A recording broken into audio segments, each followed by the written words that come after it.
आता इथे आज सगळे माझे कपडे धुतलेले आहेत, माझे आणि आहोंचे.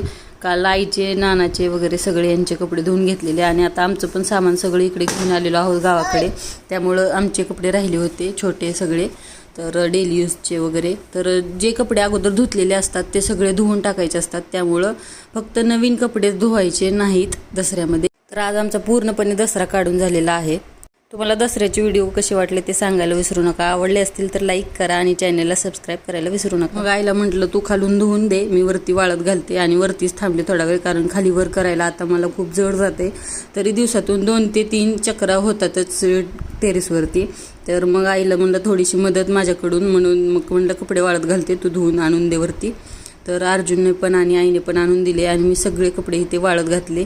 तर इथे जागा कमी पडेल एवढी कपडे झालेली आहेत. तर आईने सगळे धुतलेले. एकात एक 2 कामं झालेली आहेत माझी. सकाळचं कोवळं ऊन सुद्धा मिळालं आणि त्या